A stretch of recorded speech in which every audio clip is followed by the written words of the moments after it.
Magandang hapon po. Formal lang sinampahan ng NBI ng mga kaso ang suspect sa bar exams blast na si Anthony Nepomuceno sa Department of Justice. Pasado alas 3 nitong hapon, dumating ang mga opisyal ng NBI sa DOJ para magsampa ng kasong multiple frustrated murder at multiple attempted murder laban kay Nepomuceno. Sinama rin daw ng NBI sa mga kakasuhan ng ilang John Doe o iba pang suspect na tinutugis pa rin hanggang ngayon.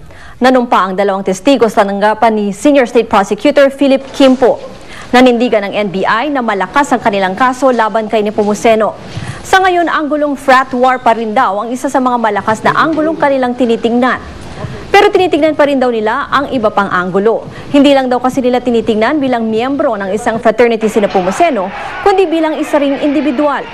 Pagkatapos maisang pa ang reklamo, itutuloy na ang preliminary investigation para malaman kung may probable cause.